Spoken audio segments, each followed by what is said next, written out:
My mind is set, my grind is set, my heart on ice is cold. I'm only here to even a score. Whoa. My mind is set, my grind is set, my heart on ice is cold. We down right now, but did it before. Whoa. See from here we going up. Made the call, I shown up. Now the game is on up. Say my name is blown up.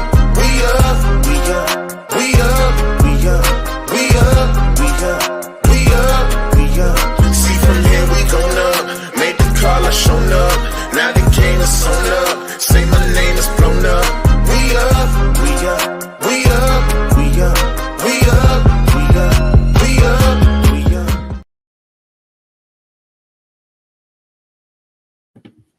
Good evening, everyone, and welcome to another episode of the Knighted Ones podcast, episode number 72.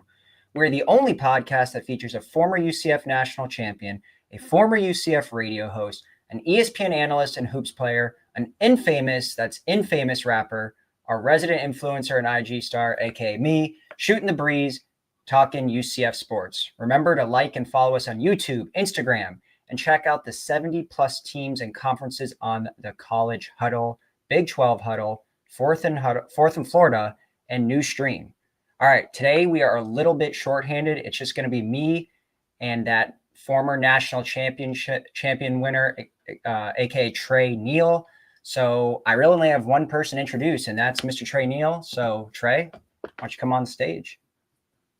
Man, I thought you said you weren't introducing me. I thought we were just going to get right into it. Get right into it. All right, well, let's get right into it. So you might have noticed last week, if you do follow and listen to our podcast, that we did not release an episode. That is because, unfortunately, the episode got deleted into the cloud, into the sphere, somewhere out in the internet world that is gone. So that's why there was no podcast last week, even though we did record one.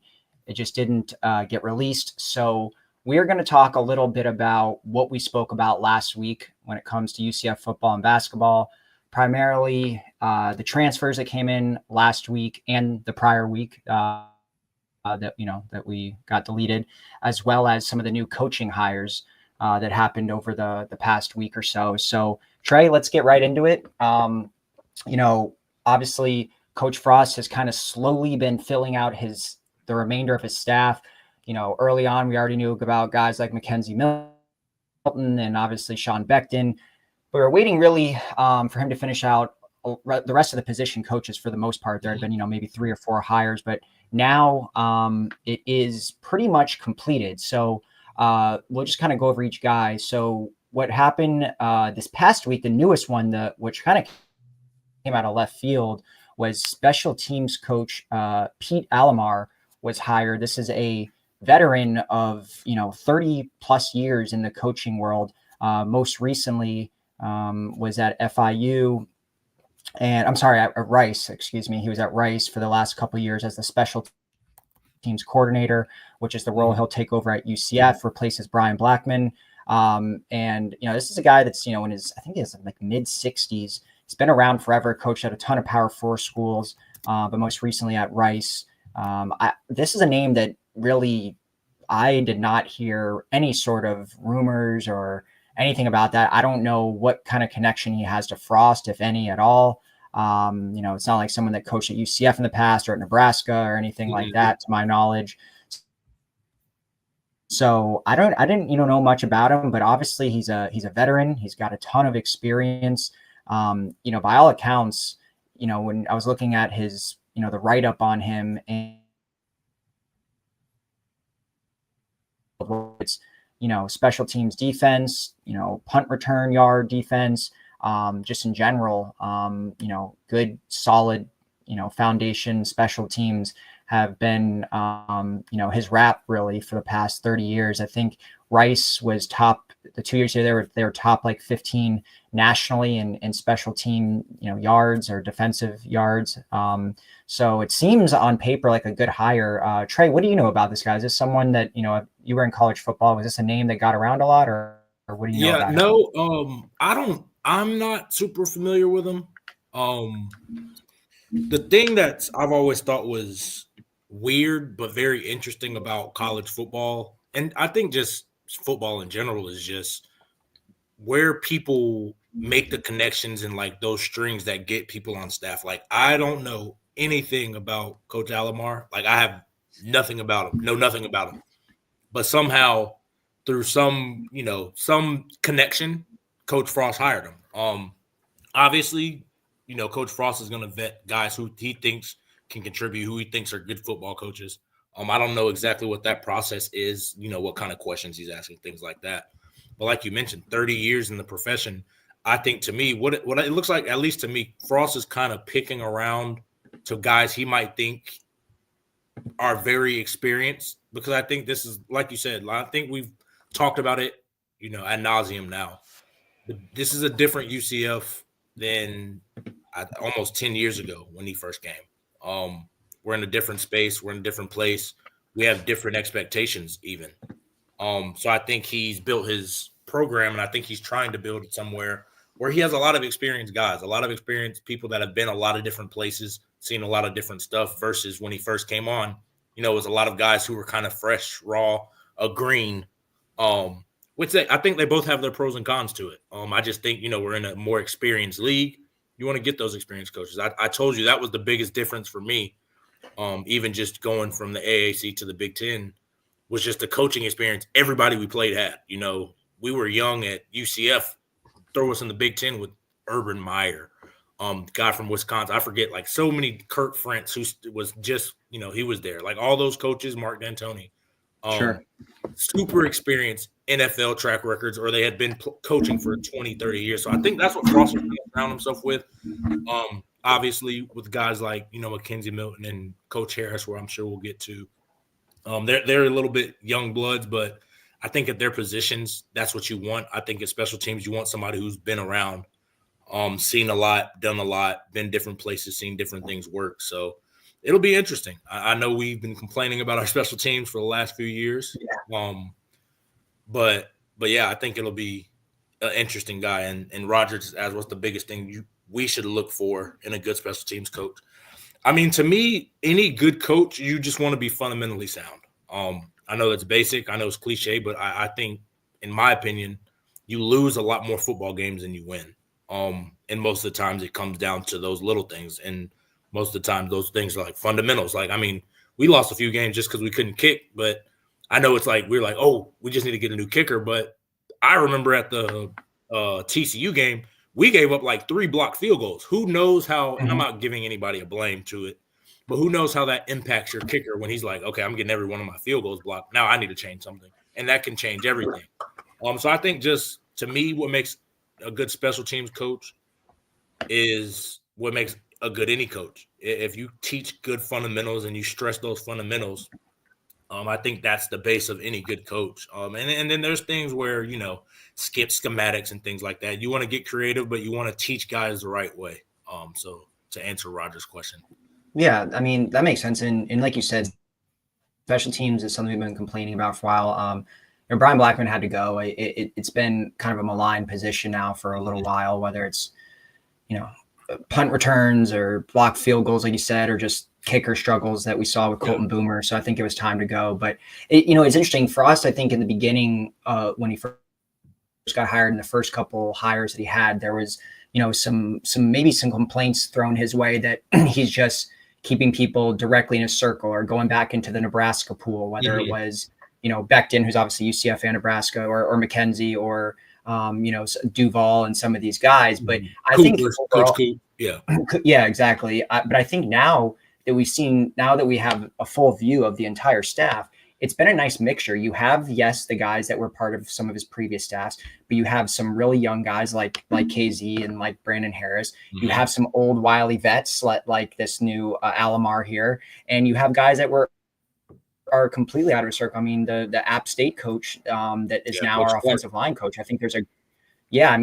a really good mix of former head coaches, up and coming guys that are in their 20s, early 30s, and then veterans and guys that are in his circle and then that are completely out of his circle. So I think he's assembled a good staff overall. I mean, obviously you never know until they get playing on the field and you start to see what units are stronger, what position groups are playing well versus others, who's getting, how do the players mesh with their position coach? Do they like them? Are they recruiting well? Exactly. It's not just on the field, but it's also, can they recruit well, which we saw, some of that in the Gus era. There was some really good position coaches that recruited well. But so we talked about Alomar, but the other ones that were hired more, kind of 2 weeks ago that we had previously talked about, which talk about again.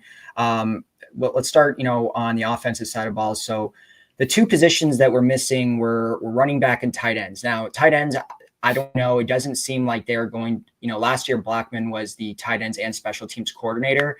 When you look at Alomar's experience, pretty much at every place he's been the tight ends and special teams coordinator.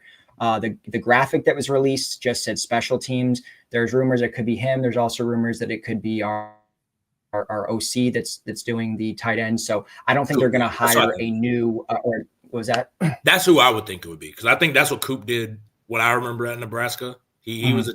I don't know if he did it the whole time, but I know he has tight end history. So that would be my guess.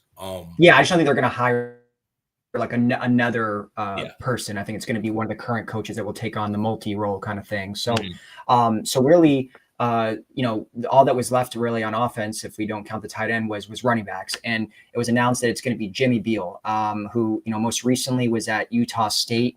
This is a guy that's really moved up the coaching ranks. I mean, he's not necessarily a young guy. He's been in the coaching rank, in the coaching profession now for quite some time, but he was a lot of times he was in the FCS level. He's coached at Montana State. He's coached at Northern Arizona. He's coached at South Dakota State. These are some teams that actually UCF has played FCS teams in the past.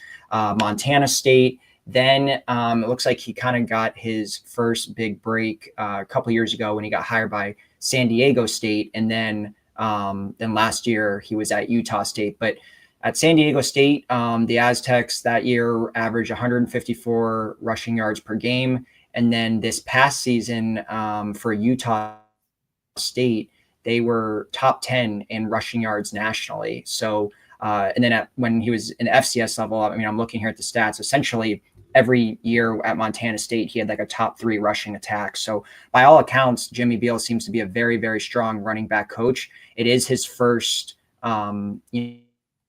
power 4 gig, and it's actually going to be only his 3rd season at the FBS level in general. But I mean, you can see that he's moved up through the ranks and he's been successful at every stop, which is why I think he continues to move up.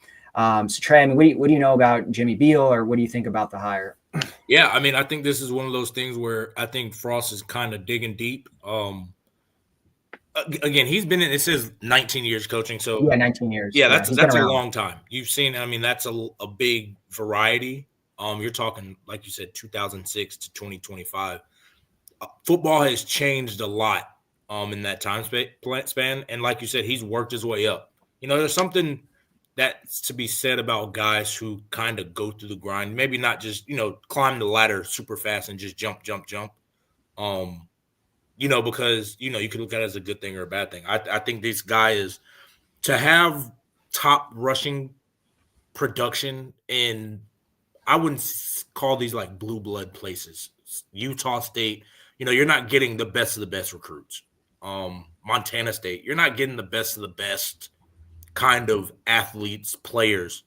And to have that, I think, it could be a multitude of reasons. I think the running backs coach has something to do with that. I think that you have to give that credit to coaching these guys up.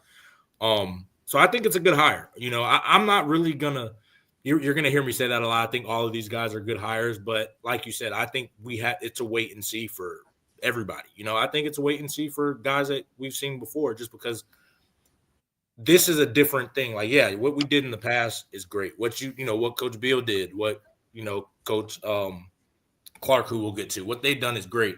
It's what can you do for me now? Sadly, that's the business we're in. What can you do for what we have on the roster? We're going into a season where we lost a lot of guys to the portal, and we're going to get a lot of guys to the portal. How are we going to integrate these guys? How are we going to use these guys? I think Coach Beal's walking into a great situation, because that's one thing I will not knock Gus is he recruited running back every year, it seemed like, and he recruited heavy, so I don't think there's going to be a talent deficit in the running back room. I think we have plenty of guys. I think, we signed one of those running backs before we even had a head coach. I think we should be fine. So I don't think there should be any issues. I think, losing RJ is tough, but, running back by committee, that's what Frost was doing anyway in the past. It was Adrian Killens, it was Otis Anderson, it was Cordarian, it was Jawan Hamilton. Yeah, it's all over. They use a lot of guys. Because that's just what the game is turning to now, is just different kind of weapons, using guys differently. I think Coach Beal has a plenty versatile room. So we'll see. I think he should be able to have good success. But yeah, I don't know too much about him. I don't know too much about really a lot of these guys, which I think that's a good thing. I think it's good that Frost kind of went out and didn't just kind of recycle what he's already tried. I know everybody says Agreed. to do it sometimes and not do it sometimes. I think you have to do what you think is best. And I think it's good that he kind of branched out a little bit and did a little bit different. So I think that's what it is. And Roger told me to get to. Yeah, I agree. And yeah. Right. And yeah, I agree. And just, just a quick thing about Beal's resume. He made the FCS playoffs 5 times in his coaching career. And with Montana State, which also happens to be his alma mater, Yep. He did make the 2021 FCS championship game. So he's played in some big games, obviously on a different level, but he has played in the playoffs quite a few times, or coached, I should say, in the playoffs quite a few times. And, when I'm looking here, Montana State's rushing statistics, essentially every year he was there, were top, 10 in the country. I see 3rd in rushing yards per game in 2022. They had, in yards per carry, they were third in rushing yards, 3rd in rushing yards per game. They rushed for at least 200 yards in 20 of his 29 games while he was the coach there. So, he clearly has has coached some really good running backs room and been able to develop some running backs. So, running back has never really been a problem for UCF in a long time. Really, when you date it back to Frost up until last season with obviously RJ Harvey. So, I'm not too worried there. We had a good running back coach the last couple of years under Gus, but I think Jimmy Beal will do just fine. And he has a lot of, that running back room is real young right now.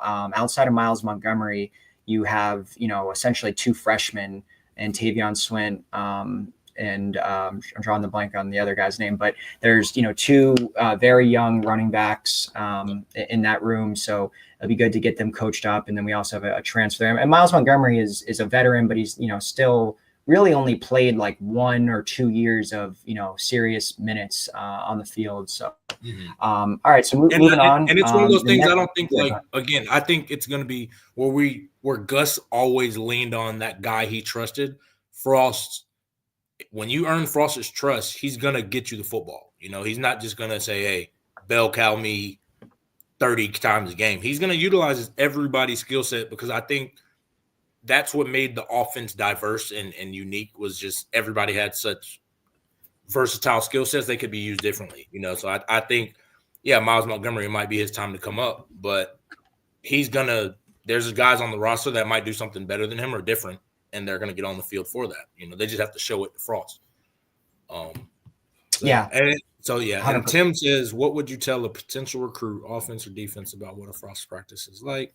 To me, those practices were fun, man. It's very different because Frost wants you to have fun. It's not hard practice in the sense, because it's not long, but you're going to give 100% all the time. The hardest part is going to be the stretch. If they do that still, the stretch is the hardest part, because it's up tempo, super explosive, and it's running the whole way through. It's not like you get a rep in practice where it might be 7 seconds hard and you're resting a little bit. No, you're knocking everything out fast. It's fun, upbeat music bumping, having fun. Coach Frost is going to be having fun, and he's going to energize his coaches to do that. I think that's one thing. If the coaches haven't done it before, that's what they're going to do, is that they're going to have a blast. And that's the kind of energy that rubs off on the players, because that's what guys want. Maybe it's different now with the money and the NIL and stuff, but ultimately you just want to have fun doing, your quote unquote job. I think that's what anybody in the world wants, So that's what Frost is definitely going to bring. It's going to be fast, fun, and it's going to, they're going to have fun doing it. Yeah, no doubt about that. It'd be interesting to see, how things are different this time around. But so then let's move on to defensive side of the ball. There was 2 hires there. Let's start with Brandon Harris. So that is UCF's new defensive backs coach. This is a guy that I think a lot of people are excited about. This guy is Florida thick and thin. He's only coached at Florida schools. He played at the University of Miami, and most recently was a DB coach and co-defensive coordinator at Florida Atlantic. Also coached at Miami, coached for a year at Florida State. So essentially he's been to every Florida school here, every Power 4 school here except for Florida. So yeah, I mean, he's been moving up the ranks real fast. He's in his 30s. This is a guy that was selected in the second round of the 2011 NFL draft by the Texans, played for about 6 seasons in the NFL. And obviously was, a guy that was really good at Miami, someone that left school early to enter the NFL draft. But since then, he's been really, rising up the coaching ranks. And this is a guy, I think we needed another guy that had a South Florida pipeline. We had that during Frost's first tenure. I guess during the Hype era, we had Randy Shannon. But really in the Gus era, there was Tim Harris Jr., but he was, not there for the entire of Gus's era. So we've always had at least one big South Florida guy. You need that. There's a lot of great, programs in South Florida, Booker T, Miami Central, Miami Norland, all Miami Northwestern. So there's a lot of great programs that, you can pull talent from. So having a guy like Harris that, coached at the best school in South Florida, or best program in the real South Florida, Miami, having a guy there with that type of pipeline and those types of schools is really, really good. So I'm excited about this one. This guy, his mid-30s, he'll be our DB coach. So he'll primarily coach cornerbacks. So he's going to replace the guy we had from Auburn for just a season. So, DBs has been historically a very, very strong position for UCF, but in recent years, it's been a little shaky. Although you are seeing 2 UCF DBs were invited to the Reese Senior Bowl. So that is good to see, but overall it's been a little bit of a shaky secondary, at least compared to what we're used to. So I think Brandon Harris will make a big difference. What do you think, Trey? Yeah. I mean, shoot, I'm from Georgia, but anytime you can get into South Florida, anytime you can get anywhere in Florida, you've got to hit it hard, especially being in UCF. We're at the center of the whole state. We have to be able to recruit South Florida strong. We have to be able to recruit Central Florida strong. We need to be able to recruit North Florida strong. Shoot, you live down here in South Florida. I live in Miami. I know the talent is oozing. I mean, some of the best players that I played with are from Miami or the South Florida, Broward, South Florida area. Broward County. It's just they're naturally gifted to play football, man. I don't know what else it is. I say it's something in the water down here. I don't know what it is, but those guys can run. They're super skilled, and they're just really skilled guys. And getting a guy who played at the University of Miami, not boosting it, it's just he knows what it is. That's the same kind of mentality. He knows the talent around here. He coached at FAU as the DB's coach. He knows what he needs to do. I don't necessarily know his philosophies. Playing 6 years in the NFL, to me, that's a check box I always like with my DB coach. It's just me personally as a DB. I know a lot of these guys want to play on Sundays. I think everybody in college thinks they can play on Sunday. So why not go get guys who have done it? He might not have been an elite player, but he's seen the best of the best. He played in the league. You've seen what it looks like. That's where he can help pour into these young guys. And I think that's what we need, man. I think, like you said, I committed to UCF because I knew good DBs. I didn't know the past history of great DBs, but I knew like Clayton Gathers and Jacoby Glenn the year before were really good players. That's one of the reasons I came here. And then you start looking at the years, every year we're turning up. I mean, Shaquille Griffin was just playing last night, and he's been in the league for 8 years now, which is crazy. I just think it's one of those things where we have always churned out good DB play. I think that has been a part of our defensive success is we have good DB play. And yeah, it's dropped off, but I don't think it's a talent issue. I think more so maximizing the players and getting the best out of them. A lot of these guys that were on that 2016, 2017 Frost team were on that 2015 horrible team, So it's not necessarily the player's talent. It's just sometimes it takes a different kind of guy to get it out of them. So I hope, with Coach Harris's background and his history and, understanding how to relate to these kids, which is huge, he can get the best out of it. And I think if we can do that, I think everything else comes down to everything else will trickle down defensively. Yeah, 100%. That's a great point. Like you said, I mean, there was guys on the 15 roster that excelled, 2 years later. So yeah, 3 years later. Yeah. Right. So I don't think it was so much a talent issue. There might have been some, there might have been a little bit of a drop off in the DB talent compared to when we had like, yeah, I mean, compared to the peak. Yeah. I agree. Right. But there was, but the play is so far like we had elite level play to go with that talent. Their talent might be a little drop off, but the play is so far beneath what their talent is. At least their ratings and what I've seen. Correct. That's the problem. Yeah, and they've continued to restock that DB room every year with transfers and everything, and like just sheer quantity. It's not. I mean, I know it's funny how many Frost has brought in this year, but I remember last year we were joking. I remember before the season it was something like, I think there was 8 or 9 DB transfers last year. And it just, once again, I mean, there were some guys that, had some good years. Obviously, like I said, you had a couple of guys, Mac McWilliams and Brandon Adams, that got invited to the Reese Bowl. So clearly they have something going for them. And they had some, it wasn't like the secondary was god awful. It was below average or average at best. And, the talent was there, but I just think it never gelled and never meshed. Obviously it was a new coach there. And then there was just a lot of just turnover in that secondary. But anyways, then the final coach that was hired on the defensive side of the ball is linebackers, Mark D'Onofrio, or I don't know if I'm saying that right, but this is another coaching veteran as well. Probably most known for his time at Miami and Temple, but he's been around. He's coached a lot of different positions. He's coached linebacker, tight end, special teams, but primarily he's coached inside linebackers. Really got his start at Virginia, was there a couple of years, then was at Temple for about 3 or 4 years, and then was at Miami, where he was actually the associate head coach as well as a defensive coordinator. That was probably his biggest role, biggest promotion, probably what he's most known for.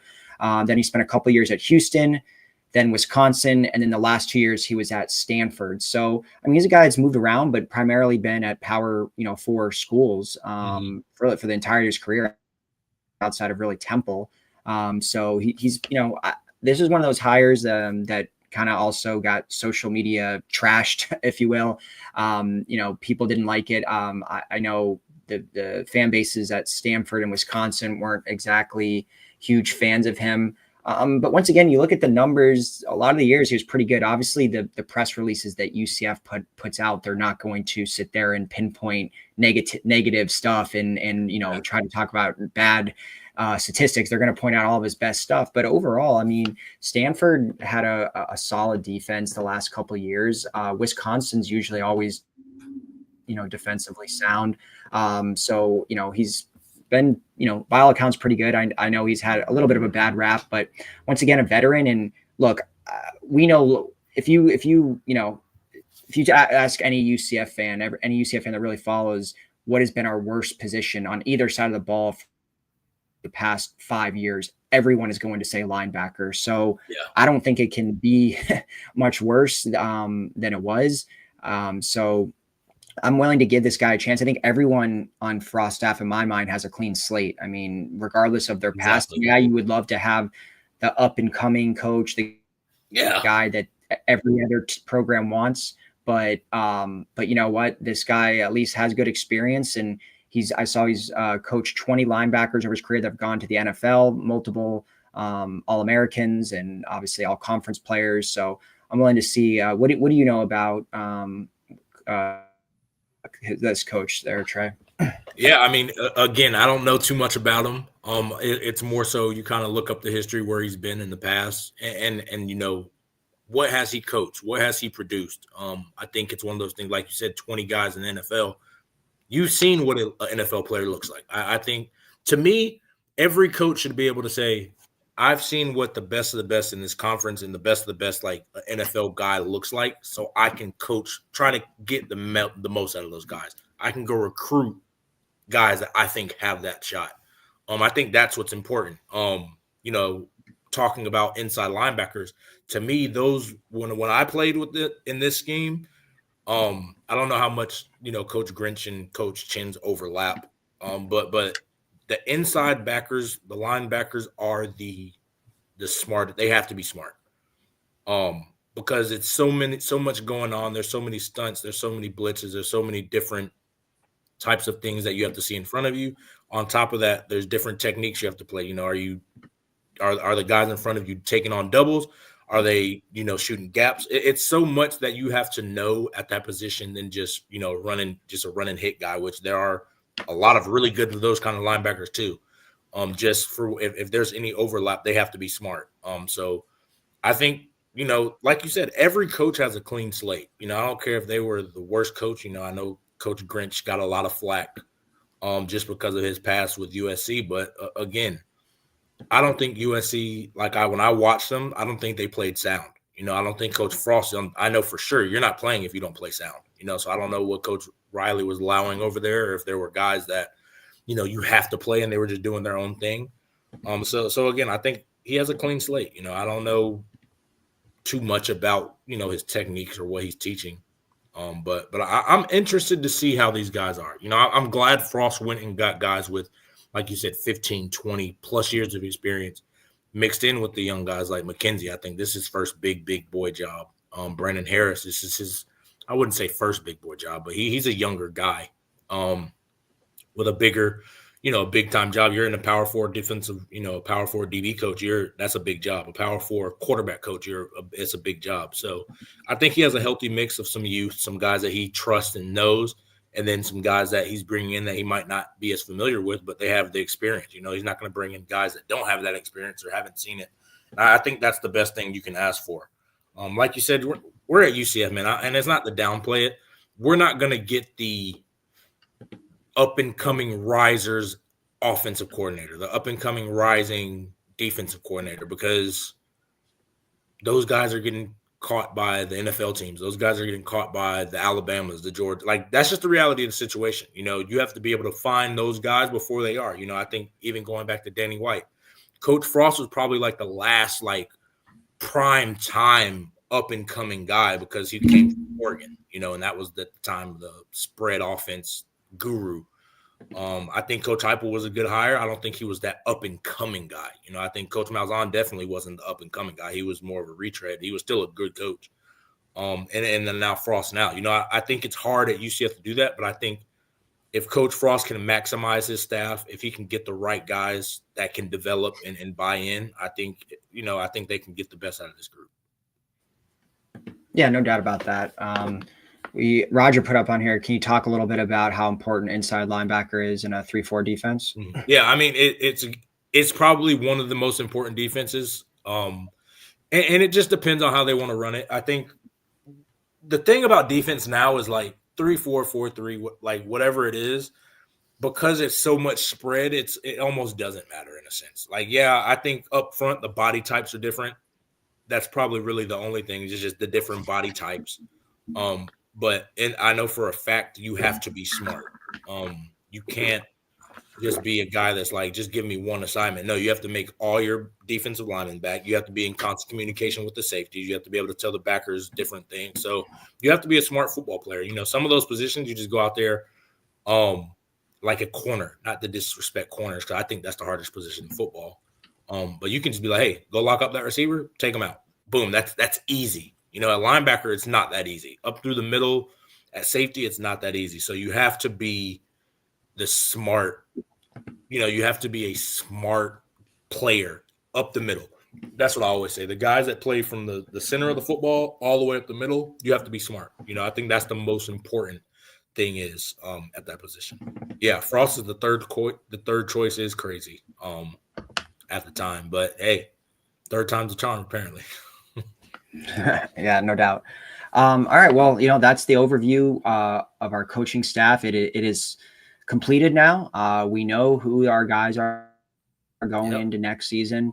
Like we said, good mix of young guys, veteran guys that are part of Frost Circle, guys that are outside of Frost Circle. So let's see how it goes. Obviously, recruiting, at least on the transfer portal side, has been very, very strong over the past few weeks. And, it's obviously not just Frost, these position coaches that he's hiring have a hand in getting a lot of these guys to commit to UCF. So let's pivot to talking about those transfers. So on the show last week, we did talk about some of the guys that transferred over, which since that episode will not get released, we'll kind of rediscuss those guys again. So Trey, feel free to hop in whenever you like, but basically last week we signed 5 new guys, and then this past week we signed another 5. So we'll kind of go over those 10 new transfers that came over. So starting with wide receiver DJ Black, this is a guy that came over from Limestone,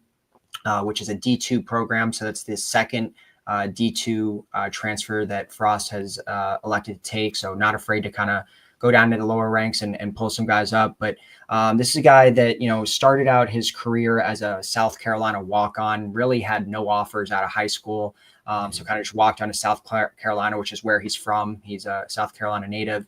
And then, spent there, a redshirt freshman year there, and then ultimately decided to transfer and go over to Limestone. That his first year there, he did have some production, but last year was a breakout season for him. He had 41 catches, just under 1,000 yards, and had 11 touchdowns, which all led the team in all those receiving categories. So this is a guy also that, as of now, from what I'm seeing, looks like he'll be one of the taller, if not the tallest receiver on the team. He's 6'3", just under 200 pounds, and also going to be really the most experienced wide receiver on the roster. We talked about that last week, that's kind of one of the weaknesses you see on offense for UCF, which has been a little bit of a problem over, some recent years. But I've never seen it like this. Until DJ Black transferred over, there wasn't a single wide receiver on the roster that was an upperclassman. Every single one of them was either a redshirt freshman, or sophomore. I've never seen that in 15 years of watching UCF, where every single wide receiver is basically an underclassman. And on top of that, none of them essentially have seen any real field time. So it's not like you're talking about some freshman star that, played like a Gabe Davis when he was or like a freshman, Trey Quan when Coach Frost got here. Like that's exactly completely different. Yeah. Completely different. So none of these guys have seen the field. So we had to get some experienced receivers, because the first wide receiver transfer we got, Day Farmer, he played in, I think it was like 4 games last year. He had 6 catches for 59 yards. So he was not a guy that's seen the field that much either. So DJ Black, getting him, I think, was big. You talk about, his 3 years of experience, could obviously be a red zone target at 6'3", and was, really had a breakout season last year, at least relative to the rest of his career. So I think that was a big pickup for UCF. Obviously we'll see if his talent and skill set translates to the Power 4 level. But we've seen it in recent years, guys that have done really well, in the FCS or lower and come up and done really good, whether it's a guy like Bryson Armstrong, who was our leading tackler after transferring over from the FCS. You have Tylen Grable, who is now in the NFL playing for the Bills, and he was an FCS player. So you never know. So we'll see how DJ Black does. Next guy was Sincere Edwards. This is a guy, you probably remember his name. That's because he was the first commit of the 2024 class last year.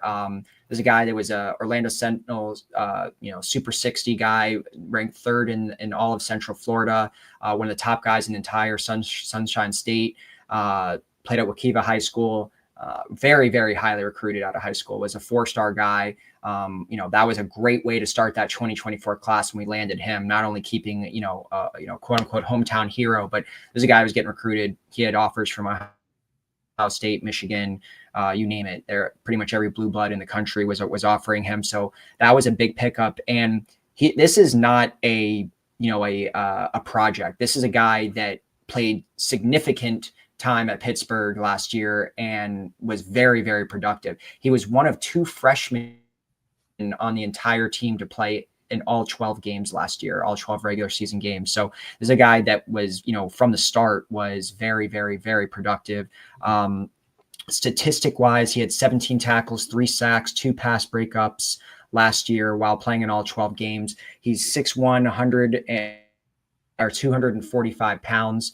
And like I said, was a top 75 guy in the state of Florida coming out of Waukeva. So, to get him a year later, after he's been in a college weight room for a year, was obviously very productive at Pitt. I think he comes in right away and is a starting edge rusher for UCF. Do you remember him from last year's class, Trey? No, I don't remember him. Again, I'm kind of like Ben, where I'm just like, until they play a snap, and even then, sometimes I'm like, I don't really buy the like try to get connected to him. Again, I'm sure he was a good player. I mean, to go play at Pittsburgh, which I know Pittsburgh isn't looked upon as like this high level place, but they put out a lot of NFL guys every year. Aaron Donald. Yeah, specifically them. But so I know that that's a really good run program, and they play sound football over there. So for him to get out there as a true freshman and play significant and be productive too, so I think that speaks a lot. I think it could just be, he wants to get back home. I think that's one thing I noticed with a lot of these Florida kids is they don't really want to leave. I think they do sometimes, and some of them do. They pan out well, but I think a lot of them with Florida is special, man. So I think a lot of them try to get back. So I wouldn't be surprised if he's a starter, off the rip too. The thing about Coach Frost is just he's going to play the best guy. Whether the best guy is 17 years old or the best guy is 25, if we have any of those guys on the roster, he's going to play the best guy. So I think just going to DJ Black, I think he's going to be in to kind of be the leader of the room. I don't necessarily know if that translates to him being the number one guy, because he might just be out there to help these guys learn. That was, just being honest, that was kind of what my role was when I went to Nebraska. Yeah, I played, but it was more so to kind of teach these guys what Frost wanted and help them understand how to watch film and things like that. You just mentioned it. None of these guys have played significant minutes, and they can be the most talented people in the world. It is completely different playing college football than high school. It's completely different doing practice. I shouldn't say that, but because like a few of my years at UCF, practice was harder than the game because of how good we were. But just O'Leary. Yeah. And I just think that it is different to get on the field playing other opponents that have game plans, you schemed, you know your strengths and know your weaknesses. I think DJ Black is a guy that can come help usher in some of these young guys as they go through the growing pains. Even Traquan, when he was a freshman and he was a stud, he had growing pains because just his game wasn't fully developed at 18, 19.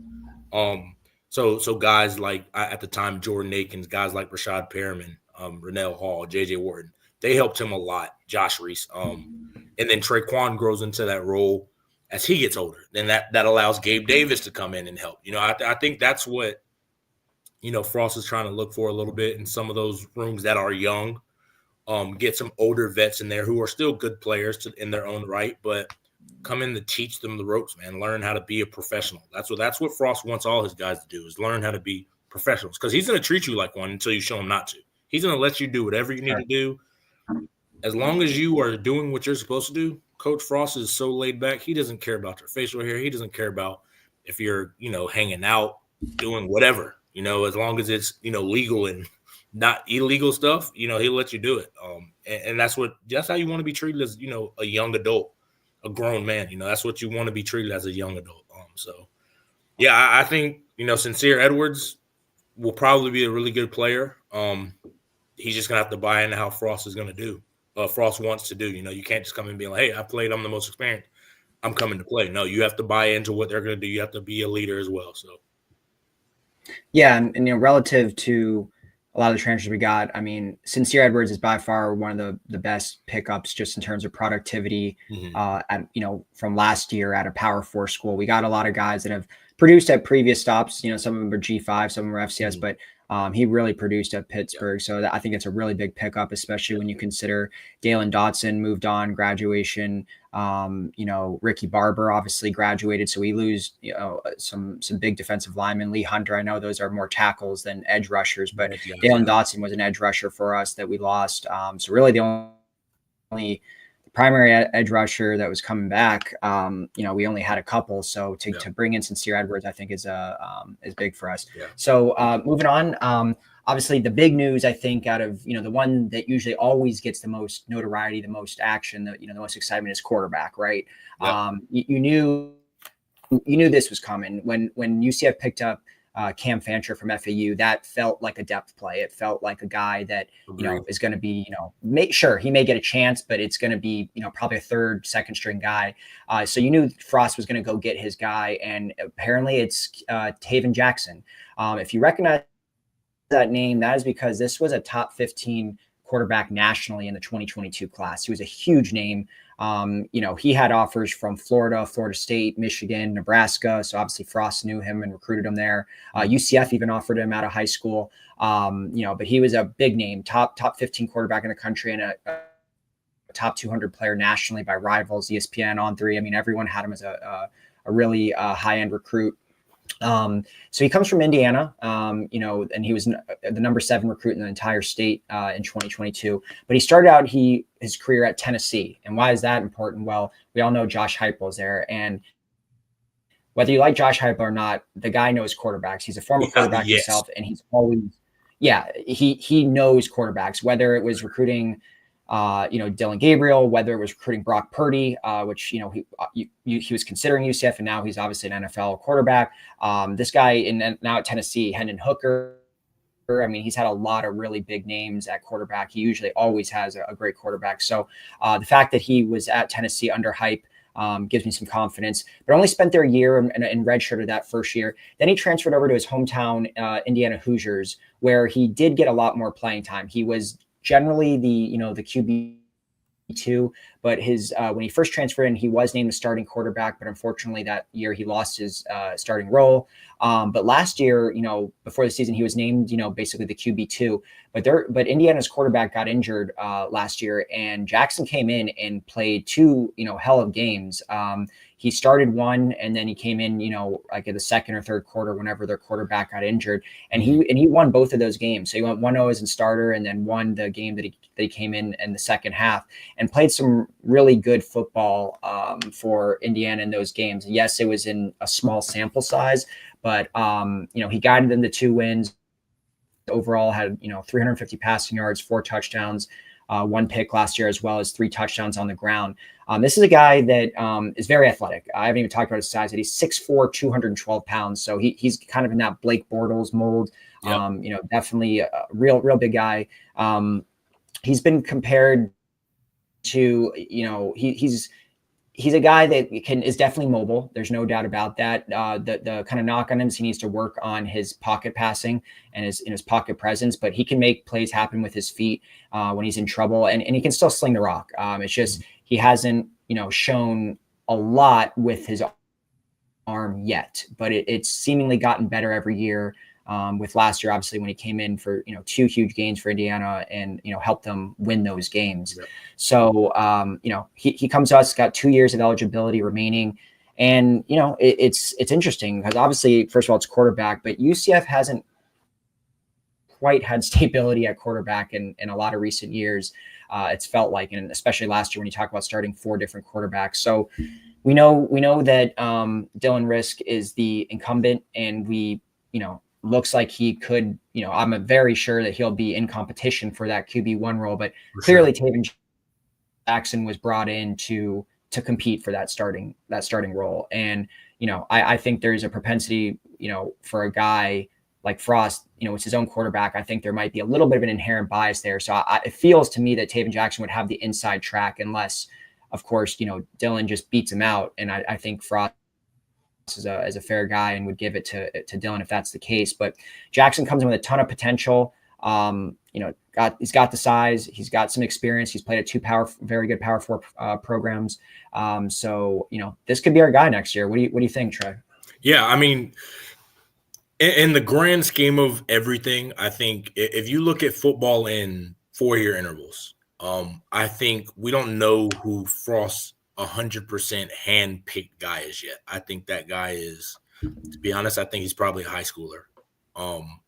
Just my thoughts. But I think for 25 this season, I think this is who Frost would like to, if everything played out perfectly, this is who the offense will be built around.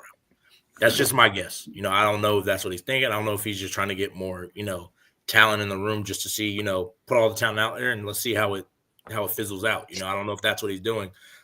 This is just my guess. I think this is what he wants. I think he wants the big mobile kind of guy who, he might struggle throwing a little bit, but Frost sees something in him. Mackenzie Milton struggled throwing a little bit early.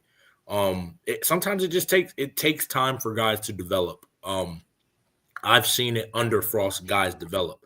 The problem that, in the past with Gus is I didn't ever see that quarterback fully develop over the years, mostly just because we were so run heavy and the offense was just, throw deep shots. I don't think we ever could get that maximization of the quarterback. Besides when we had guys like Mikey Keene, who that's what they do is just throw the football. I think Frost has done a lot better with developing the hyper athletic quarterback that is a lot more prevalent to run first, but he also could throw. I know the sample size of McKenzie, but even Adrian Martinez, when he was at Nebraska, yeah, he had his up and downs, but his first year he was pretty much a runner, and over the years he got better as a passer. I think that development helps being that Coach Frost played there. But I think Taven Jackson, I watched some of his highlight stuff or his high school stuff, and he's electric, to say the least. I think it's similar to Ja'Curry Brown in that sense of just body type athleticism. I didn't see him throw too much. Again, it's high school, but yeah, like you said, he came in those Indiana games and he played pretty well. Indiana was a playoff team this year, just so people know, and he came in and did his job well. So I think that's who Frost is in an ideal world would like to win out. I don't think that shuts the door on Dylan Risk because I just think he's a gamer in general. He throws extremely well. He doesn't have the arm as those guys, I don't think. But I think he's a little bit more accurate. He's a little bit more poised, and he can still do a little bit more stuff with his legs. So I ultimately think that's who Frost wants. But I think, like you said, if Dylan Risk wins the job, he's going to play. If Flancher shows he's the best guy, he's going to play. Now, how long is he going to play? He's going to only play as long as he produces. That's how Frost is. He's like, if you're not producing, I don't care. Yeah, you can win the job in camp. But if you don't produce in the games, I'm going to take you out and put in the guy. We saw that. I wouldn't say with Justin Holman, but he won the job in camp outright, and then he got hurt, but he wasn't performing to the highest standard, so it was easier to make that switch to McKenzie. So Tim in Florida again says that, what does the spring practice mainly encompass as far as competition goes? Really, at least the first year that I was there, Frost just wants to see, one, he wants to weed out the guys who don't want to compete. And it's not necessarily just getting positions because at the time, most of the time it was just the seniors. You just kind of go through that leadership. Seniors are going to be the ones that get the first shot, first crack out of respect. Or the upperclassmen whoever started. So in theory, Tim, Dylan Risk will probably start spring ball as the one.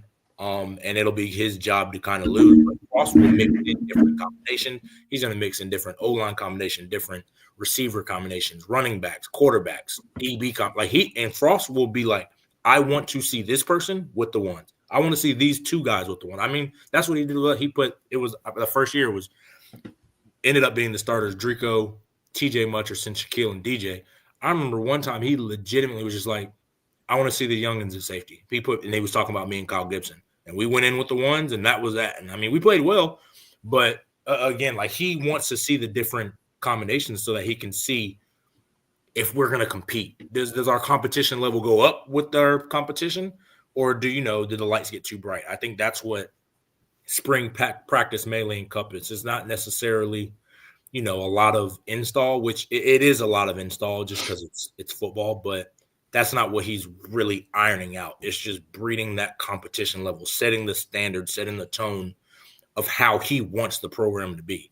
Because once you get into fall camp, it's the season, realistically. We're installing stuff again for the freshmen, but we're trying to game plan for game one in the season and see who we're starting, how we're building this, the offense. So that's what I would say it is, Tim. Yeah, no doubt about it.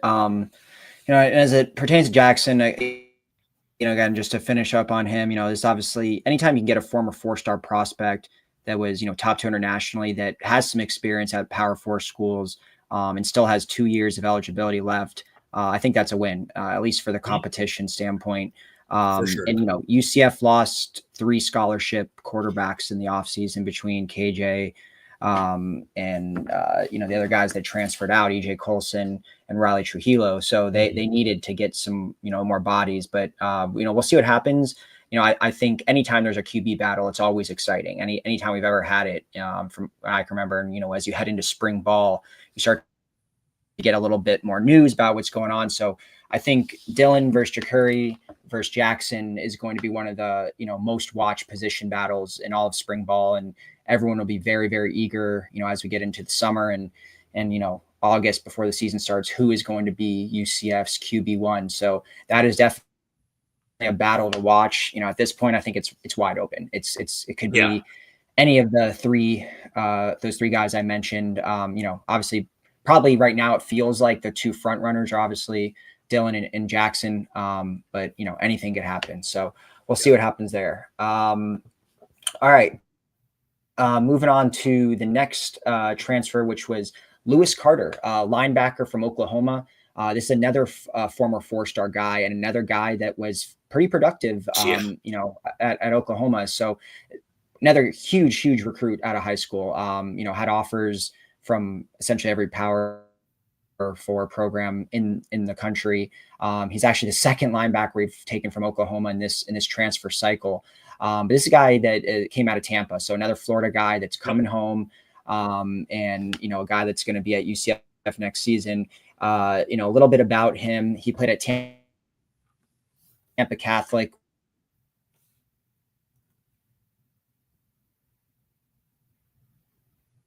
say a very well-respected program in the Tampa area. He played there, was ranked as a top 40 prospect in the entire state of Florida in the 2023 class. The number 15 rated linebacker, and he was a top 170 recruit nationally. So like I said, four-star guy that had offers from everyone. UCF also offered him out of high school, which obviously he did not commit there, but getting him a couple years later is big. We needed more linebackers. We know that's been a position of weakness for us. So I like some of these linebackers that Coach Frost is recruiting and is ultimately getting to commit through the portal. And a guy like Lewis Carter, that's a big pickup. He's 6'4", 225 pounds. His first year or two at Oklahoma was mostly playing on special teams, but last year he got his first really extended reps and extended minutes. He was still in a reserve role, but he did play a lot more actually on defense compared to just special teams. He had 21 tackles, 2 tackles for loss, a forced fumble, and a fumble recovery last year. So definitely saw the field a lot more and produced when he did see that field. So, getting a guy like him with 2 years of eligibility remaining, a former 4-star, a guy that's been, at Oklahoma, who's obviously a great program, and to get him to come home, a Florida native, and get him in here, I think this is another guy like a Sincere Edwards that can really contribute immediately next year on the field. Yeah, I mean, I watched his tape, and you want to talk about an explosive player. He plays defense the way you want. I don't know why he didn't play at Oklahoma. It could be any reason, I don't. He started to though. Yeah, and I think that's just could be development. I mean, guys don't play for whatever crazy reasons, and sometimes it's coaching, sometimes it just doesn't click. Sometimes you just make mistakes and you get one shot. I don't think that's how you should treat a guy, but the talent is there. He's a perfect run hit physical football player. He's athletic, he's big, he's strong, he's fast.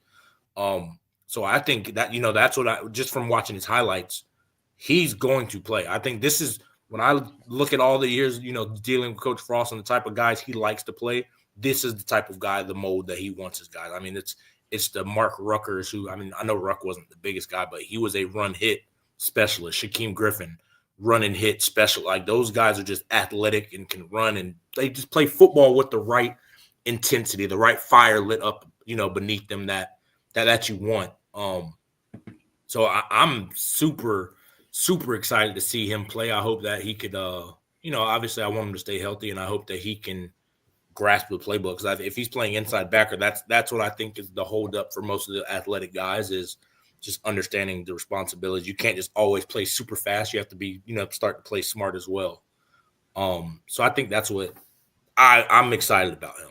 Roger says, will there be more Porter guys because Frost will try to get rid of those who won't compete? It doesn't even necessarily be Gus Coddled. I think he's going to get rid of, if Flancher doesn't want to come in ready to compete, he's going to get rid of him. If we're talking about the linebacker, if he comes in not ready to compete, he's going to want to get rid of him. Frost he's just a competitive guy by nature. he talked about in his press conference, after every single practice, just about, he's either out there running or he would go play pickup at the rec gym because he just liked to compete. He said he's going to slow down a little bit with that, but I think that's just something that is just in him. It oozes out of him. He wants to see how guys are when they're faced with adversity. He wants to see how guys are when they're faced with, there's a guy that's just as good as you. How are you going to respond? Because that's what football is how you respond mostly. If you go up against somebody and they beat you a rep, do you shut it down the rest of the game because you got beat, or do you try to win every other rep after that, or do you have short temper? So I think that's what Frost is going to do. I don't necessarily know if it'll be – I mean, actually, probably the only way to replace him would be portal guys now, because the portal's just – I mean, there's a second portal, if I'm not mistaken, right? Whereas – yeah, there's a second window that opens up in the spring. They're talking about revising it to just being one 10-day window. The coaches voted on something I saw today or yesterday. Mm-hmm. But, yeah, as of now, correct, there will be another window that opens up in the spring. So you're going to see some of these 27 transfers we've gotten so far. You'll see some of those guys leave, and you'll see some guys that were already on the roster from last year that are going to leave. That's just what happens after the spring game. They get more tape. They see that maybe they're not going to play or whatever the case may be. We saw last year there was, I think, 2 or 3 guys that transferred in this the fall cycle and then ended up leaving in the spring. Yeah, and even the guys that when Coach Malzahn left and then they get into the portal and they come back, don't be surprised if you see those guys back in there. I think it's good for both parties. I think it's good for Frost to see, I want to, before these guys leave, let me get my eyes on them to see if they've been shorted or they're just good football players or if they're not good football players. And I think the same thing with the guys that jumped in, like, hey, I'm coming back. Let me see if Coach Frost is, can maximize my abilities. If not, I'm going to get back in, and that's going to go on across the entire country. So, like, the roster is not set. Like, I know we're getting these numbers up and getting it, like, anxious, but, like, the roster is not set. I don't even think we're going to have these quarterbacks. Like, Dylan Risk, Ja'Curry Brown, Cam Flancher, and then what's the kid from Indiana? The kid from Indiana. I forgot his name already. Taven Jackson. Yeah, Taven. Yeah, all 4 of those guys aren't going to be on the roster. It's not. It wouldn't make sense for them to be, just realistically, because I agree. Flancher, I think he might be here just like you said. I think he's a depth piece that's reliable. I don't see why if Dylan Risk thinks he has no shot at the job, why he would stay. I see same thing. And he got paid. Brown. Yeah, I mean, like, I don't see a reason why Ja'Curry Brown, if he's getting 3rd team reps, 4th team reps, why would he stay? He's a talented guy, but I don't see that situation. And even like you talk about, like, the DB room, like, we have probably 20 DBs, maybe 25, 17, something crazy. Yeah, you can only realistically play 4, 5 max at once, and then you get the 2 deep. So you're talking 6, 7 guys who never going to see the field. I wouldn't get too settled on the roster just as a fan, because after the spring and throughout spring, they're going to understand where they fall. Some of these high school guys that are signed that aren't going to be there, you have to factor in them as well. And then, that when that second portal opens, that's going to be the whole thing. I think it's hard to kind of attach to a guy because you don't know what's going to happen in the spring. Yeah. I mean, you're right. The roster is not set, but it's starting to come together. I mean, more and more, Exactly. We're getting more and more players, 27 transfers, considering all that we lost from last season between graduation and transfers, it is nice to start, getting, seeing Fill it out at least some of these guys. Yeah, fill it out. So the final guy from last week that, we covered, but obviously, so it won't come out, is Carter Miller, offensive lineman. This is the 5th offensive lineman transfer. So obviously Coach Frost is putting a precedence on getting offensive linemen in here. We needed it. There was a ton of offensive lineman defections after this season. So Carter Miller, former 3-star guy. This is a guy, he was, I would say, somewhat under recruited. He only had 9 offers out of high school, not a single Power 4 offer. They're all G4, G5 offers. Guy that played out of Brentwood, Tennessee, started out his career at James Madison, and got significant playing time at James Madison. He, his last year there, he played 11 games and started 8 of them at left guard. So definitely got some playing time. And then he ended up transferring after 2 years at James Madison, transferred to Louisiana Monroe, which is where he spent this last season. And he started all 12 games at center. And why that's important is that was UCF's biggest need by far on offensive line. They did not have a center. Obviously, Caden Kittler transferred out. At this point, the only true center on the roster is Walt Claire Flynn Jr., and he hasn't seen a single snap of college football. So they needed a center to come in, and this is a guy that started just 12 games last year at center. So this is a big pickup for UCF. Someone that's experienced, someone that was productive.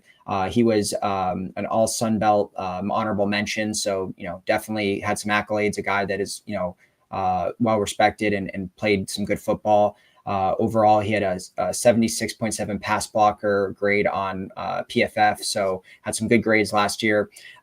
He's 6'2", 300 pounds, so big boy.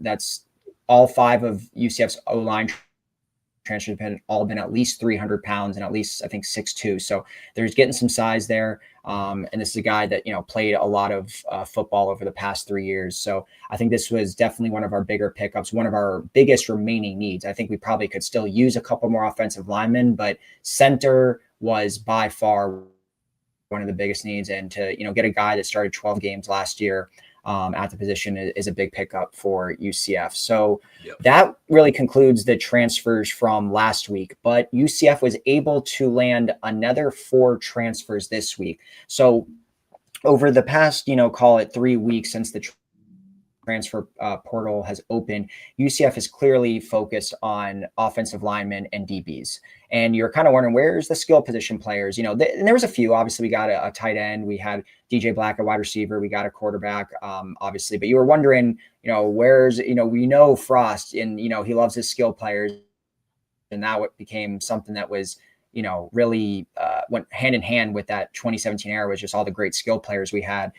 So that the last 3 out of the last 4 transfers have been skill position players from this week. So starting out is running back Jaden Nixon. Running back was the only position on offense or defense that we hadn't landed at least 1 transfer yet. So you knew that was coming, especially with RJ Harvey graduating, Johnny Richardson graduating. We talked about a little earlier when we were talking about the, Jimmy Beal.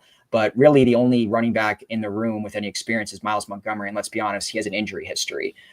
So between Tavion Swint, Miles Montgomery, and Stacey Gage, that's really the only running backs we had, just 3. So to bring in Nixon, I think was a really big pickup. And this is talk about a guy that produced absolutely. So he started his career out at Oklahoma State, but he was very talented, but he had the unfortunate standing of being behind Ollie Gordon, who we know has been one of the best running backs in the Big 12, if not the nation, over the past couple of years. So he never saw the field, kind of similar how we saw at UCF with RJ Harvey. When you have a guy that dominates that many snaps and gets that many carries, it makes it hard for other running backs. So Nixon, still played a little bit at Oklahoma State, had a few touchdowns while he was there, 500 yards and 2 TDs over 3 years.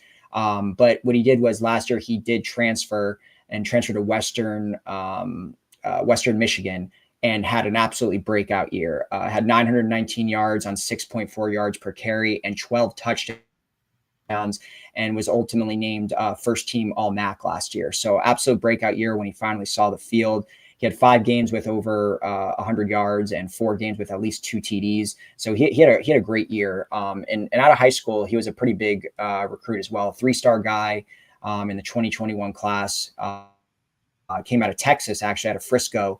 And, obviously Texas has some great players, and he was a top 150 guy in Texas, top 70 running back, and, 969 nationally. So pretty well recruited, had some pretty good offers, mostly from Texas and Oklahoma schools, but obviously went to Oklahoma State, where he didn't get to see the field too much, but had an excellent year last year, 5'10", 185 pounds.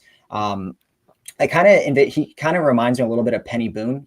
Maybe obviously not as weight wise, not the same, but I don't know. I could see him kind of being in that sort of role. Or who knows? I mean, he could be our starting running back. I think running back, unlike the last 2 years, is a wide open position. With RJ Harvey gone, sure Miles Montgomery is the most experienced and as of now is the only guy we've seen and looks to be the most talented and had a lot of good games last year, but between his injury history and just a little bit of the unknown in the running back room, who's to say Jaden Nixon couldn't be our starting guy after coming off the year that he had last year? Yeah, I mean, Texas is a lot like Florida. I know he ended up at Oklahoma State, but Texas is a lot like Florida in the sense they might not be rated highly in the state. Like, I mean, being top 150, if you're the 120th best player in Texas, you're better than a lot of the football players in the country. You know, like I think that's the same thing in Florida. Like 120th best football player in the state of Florida is a really, really good football player. You know, I think it's just so saturated in those states. So again, he's a good football player, like you said, behind Ollie Gordon, who NFL player. It's going to be hard to kind of dethrone him or steal snaps away. And then he goes to Western Michigan and he puts it together and shows that he's a great player. You know, I think what Frost is doing with a lot of this is he's just trying to get as much talent on the roster as possible and just let it shake out. You know, I think that's the best way to do it when you're just because I wouldn't say he got into it late, but just he got into it after signing day. He got into it after that kind of portal thing. It's hard to build out a roster. So he's like, let me just take a whole bunch of talented players, put them all in the box and see what comes out of it. You know, I think that's what you have to do. And I think, again, Jaden Nixon, I wouldn't be surprised if he was our starting, like you said, our starting running back going in the year. But again, the history of Frost is he's going to utilize his best guys. You know, if his four best players are running backs, you can believe he's going to utilize all four of his best running backs. You know, that's just how he is. So I think, you know, Jaden Nixon is a good player. I think we have some really good, talented young guys. I think he's going to be that experienced guy, kind of like I was talking about earlier, that you got to go in and set the tone, show these guys. Like, yeah, RJ Harvey's gone, but they still need to know how to do it under Coach Frost. And a lot of the times the veteran guys are the ones that can help with that transition period. So I'm excited. I'm excited about him. I think he's a good player. He's a track guy. To me, it's like, again, you run track, you play in a big-time state, which is like Texas, Florida, Georgia, you know. Those two things, you already have my attention as a player. And he's produced already in college, so I'm excited about him. Yeah, no doubt about it. I think that was a big pickup. We obviously need another running back. I mean, I typically on this roster, we're used to seeing usually 5 scholarship backs. And I would say, you know, I guess a little bit less during the Malzahn era, but we're usually used to seeing at least 2, if not 3 guys that are very, very productive. I mean, that's why I think, you know, you saw during the Frost era and a little bit in the Heupel area where there wasn't a lot of guys that were having 1,000-yard seasons because you had like 3 or 4 guys that were having 500+ yards. So that very well could happen again with some of the talent we have in the running back room. I'm definitely not worried about talent at all in running back. That's been a position that's been very, very stable for UCF for a while now. It's just there's just not a lot of experience there. But I don't see why. That's probably talent-wise, the most stable. I mean, just from all of the coaching changes, like just throughout all of it. Yeah, like I think it's always Heupel had good running backs. Frost had good running backs. Coach Malzahn had good running backs. Coach O'Leary even had good running backs. You know, like I think that's just probably the most stable position throughout every time. And I think adding him is good. At least on offense. I think the whole team. Yeah, I haven't worried about running backs since probably 2015 when that winless season when we had there was Taj McGowan was on the team, but other than that, it was pretty. I can't remember. It was supposed to be stand back. Remember, like that was stand back after 2014, where he was kind of splitting with. But then he ended up leaving. Though, then he ended up leaving. So that's what that's the only reason. Like if we would have had stand back and then like a Taj and then Don Travis to kind of supplement, the running back room was great. It's just when he kind of dropped off, that's where it became a question mark. So yeah, I completely agree with you. 100%.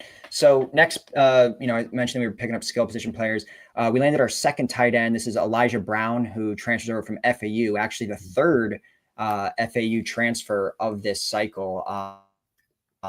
So interesting, but he started out his career at Alabama, was recruited by Nick Saban, another, big time high school recruit, was a 4-star guy in high school and is still considered a 3-star transfer as well. So he is, I think, well regarded just for his, that he's a prospect. He's a guy with a lot of potential. He's 6'6", 250 pounds. So it's a big tight end.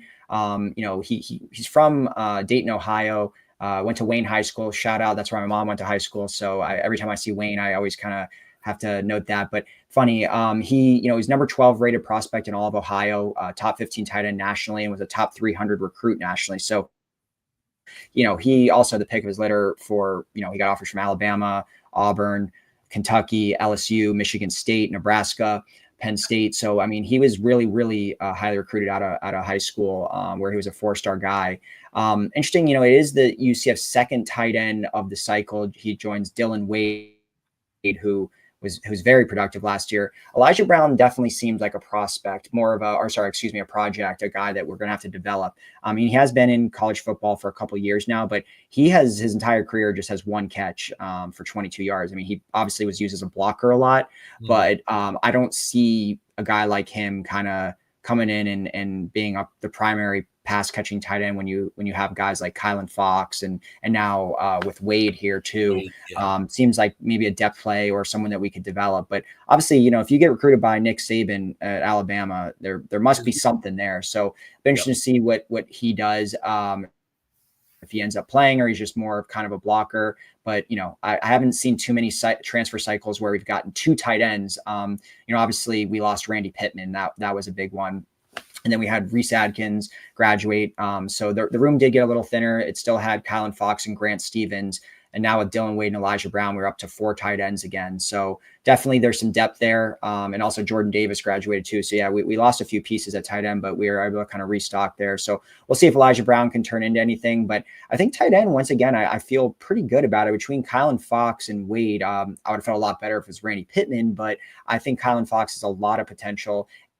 Oh, yeah. And Wade produced last year a lot. So this feels like a depth play, though. Yeah, I mean, like you said, anybody that's getting recruited by Nick Saban, I trust his evaluation of talent over a lot of people in this world. Yeah. Probably most people in this world. So I think the talent's probably there. Like I said, it could be a multitude of reasons of why he didn't, he only has 1 catch. It could be he's just playing behind really good guys. I know for a fact at Alabama that could be the reason. Sure. But yeah, I think Frost just again I feel like he's just trying to get talented players, and let it shake out, because that's ultimately what competition breeds. It's going to breed the best out of you, and it's going to weed out the guys who don't want it. I've told you, Kylan Fox. I think the sky's the limit for him. I see like a baby Jordan Akins type. Like Akins started out a receiver, and then it's just like, all right, like your mismatch. What you're going to be great at is at tight end. I think that's Kylan Fox. Like, yeah, he needs to put on a little bit more physical weight than Akins did, obviously, because Akins came from baseball. But, like, Kylan Fox is going to be a mismatch. When it clicks, I don't know. Hopefully it's sooner rather than later. But I think Elijah Brown could be in that same mold. I think that's what Nick Saban saw. I don't think he was the immediate guy. And I think Dylan Wade is a really good player. So I think Frost is just going to get guys with that pedigree of recruiting of, highly recruited guy, at least at the skill positions. He wants it to shake out.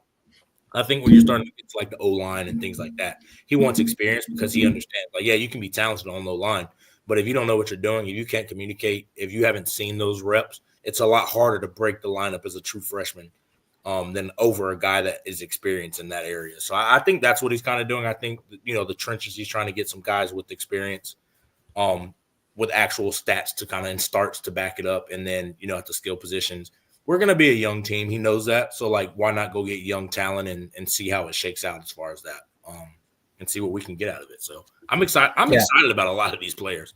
Me too. No, me too. Just from their recruiting pedigree. And I know we shouldn't buy into a lot of it. But again, like you said, if Nick Saban wanted you and allowed you to sign the dotted paper to come play at Alabama, there's something in your game that is Alabama worthy. It has that pedigree. So it's just a matter of getting it out of you. Yeah, absolutely.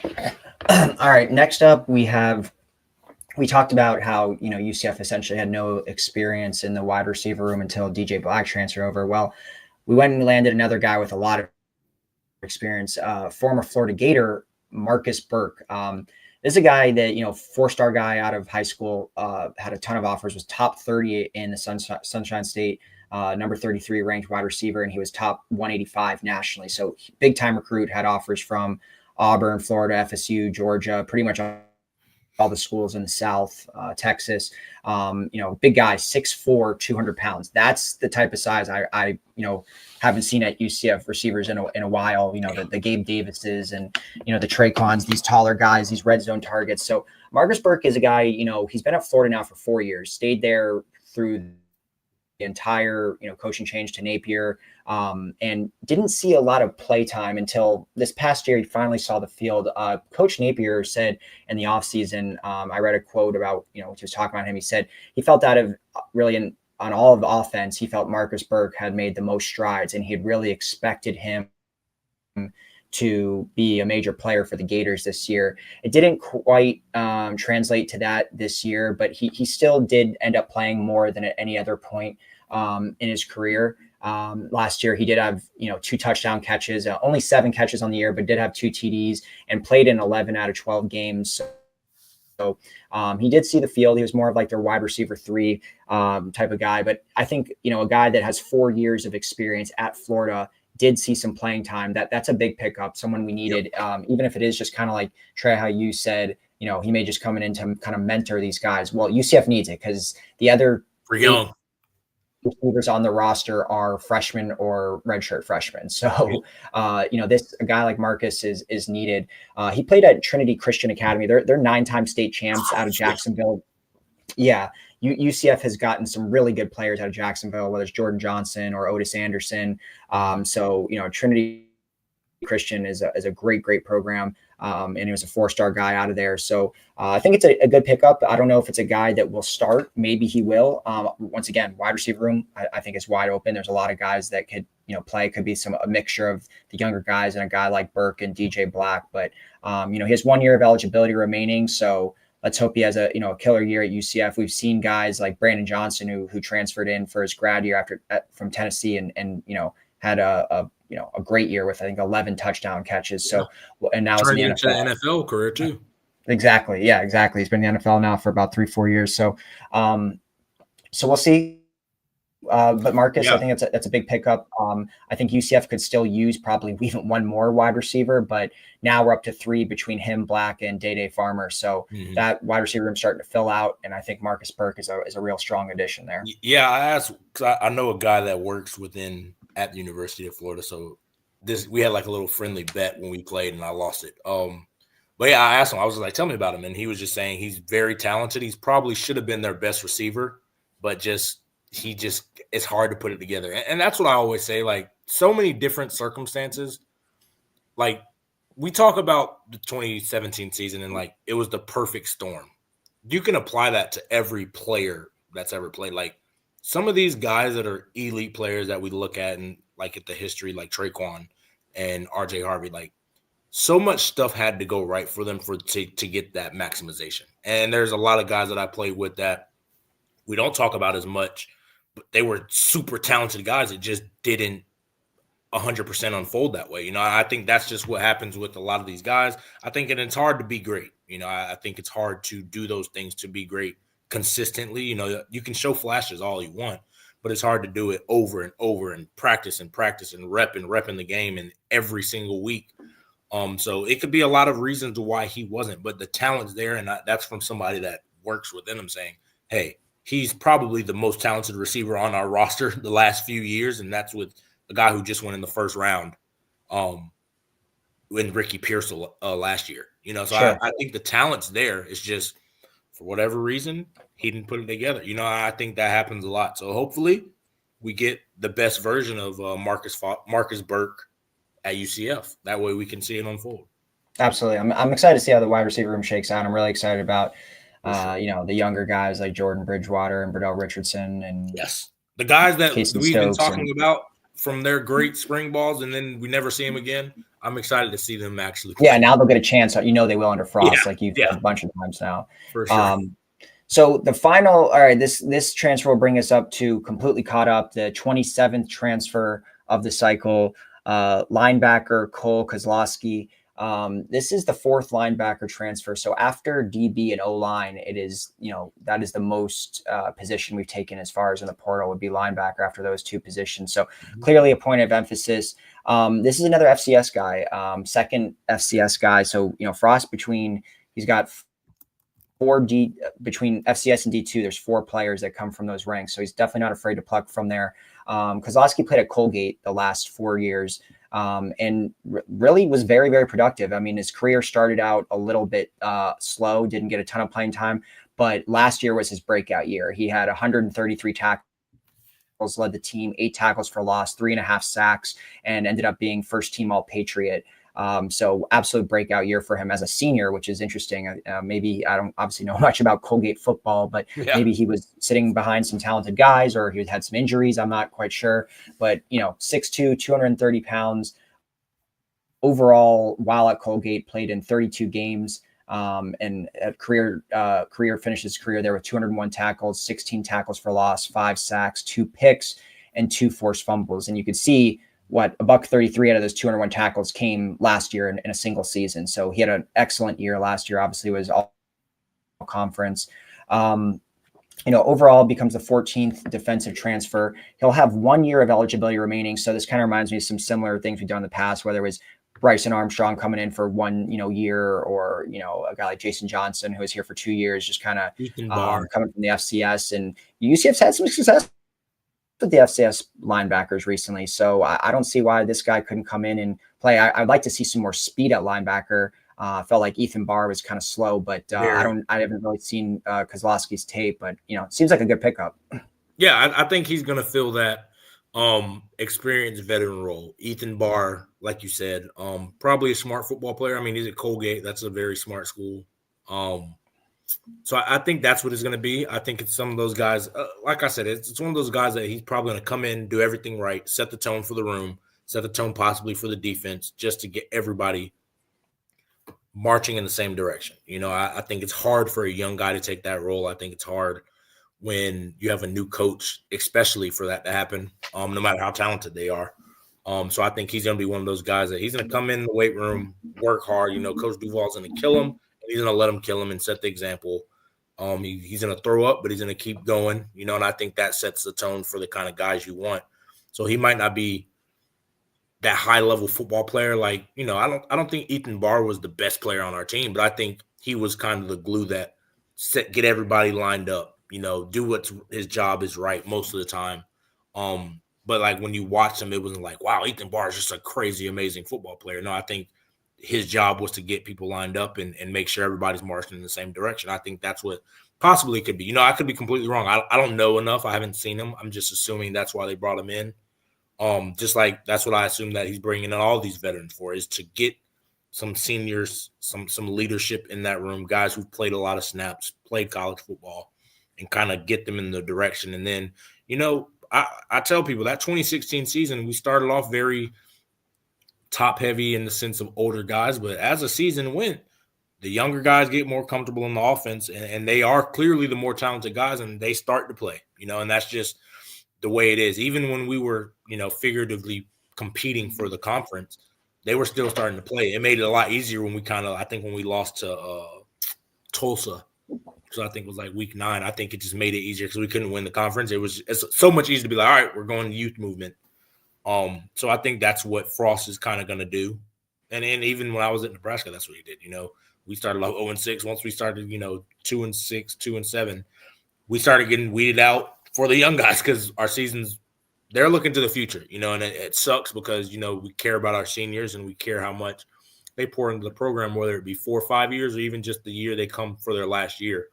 But that's just the business. It's always, what are you going to do for me next? What can you do for me next when you can't do anything else? So I think that's what you're going to see from a lot of these guys is, as long as they're producing, they're going to play, but there's going to be always that pivot point from when these young guys start to flash and it starts to click. Frost will have no problem putting them in. They might not play all game, but they're going to start playing because he's looking, like he's always said, he wants to build it right. And it's not going to be 13-0 year 1, year 2, maybe not even year 3. But if you build it right, it'll be sustainable, So I think that's what some of these guys are going to be in here for. And I think they're going to be able to look back 3-4 years and be like, hey, I played my part in that. And it's awesome that I was able to do that. Yeah, and that's what you want. You want that stability, which is what we're hoping Frost will bring us. Yeah. So final bit of transfer news before we move on. Kelly Lawson, who was, I think, the first linebacker transfer that came in, if you may or may not know this, people are listening, but in order for a transfer to kind of be official, they have to enroll in classes. So if they haven't enrolled, they could announce on social media that they committed to UCF or wherever. Does not mean does not mean that they're actually a Knight yet. So Kelly Lawson committed to UCF on December 24th. And this was a guy I was excited about. I thought was one of the more productive guys, played a big role at Virginia Tech last year. But then it comes out, I think, a week ago that he is, his recruitment is back open. He is reopening his recruitment and is looking at other schools. And then it comes out a couple of days after that he actually did sign at UCF. So if you followed that, Kelly Lawson is officially a Knight. He enrolled and he signed. So just the crazy world that we live in the transfer portal, where the word committed does not really, that actually word has no meaning anymore. It's just like saying, okay, I'm interested in going to that school is essentially what it means.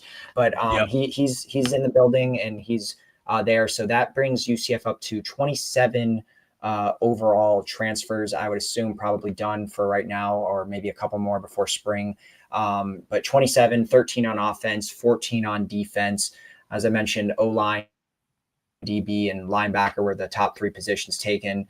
Overall, 16 have come from the Power 4, 7 from the G5, 2 from FCS, and 2 from the D2 ranks. And then Florida is the most common state, the hometowns of these transfers, with 10 out of the 27 coming from Florida. And then there's a few New Jersey, Georgia, Virginia, and then a couple other states that are scattered. So that kind of concludes the transfer portal news. So I guess we can pivot now, as Roger likes to say.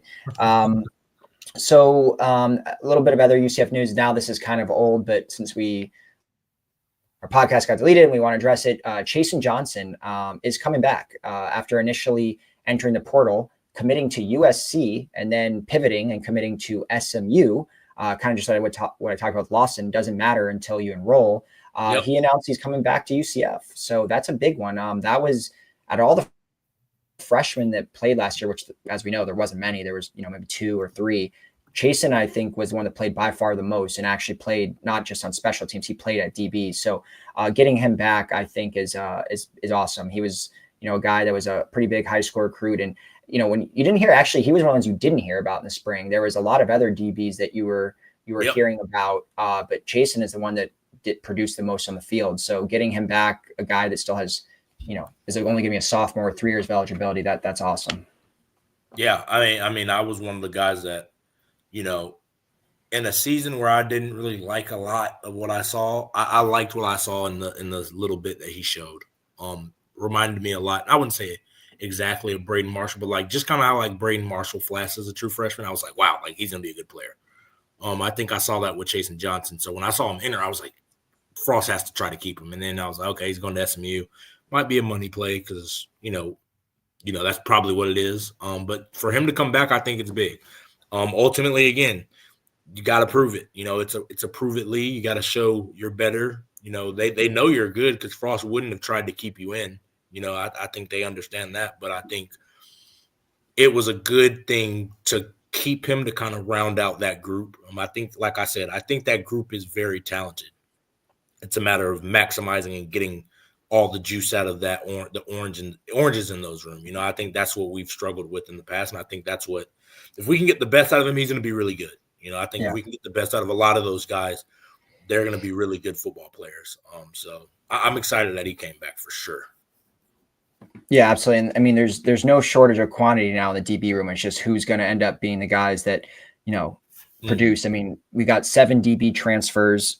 Chasen Johnson's coming back. And then I think we landed 3 or 4 DBs in the high school class. So there's a lot of names and a lot of numbers in there, but we'll see who ends up. Obviously you had guys like Mac McWilliams and Brandon Adams and quite a few DBs that moved on and a couple that transferred. So we did need to restock that room, but there is definitely no shortage of talent or no shortage of names in there now between all the new guys we got. So, but getting Chasen back is great, like you said, Trey. So that pretty much concludes UCF football news. We'll go into basketball. I know Trey and I aren't exactly the basketball guys. Yeah, as much as Ben or Roger, but we can do at least a little recap.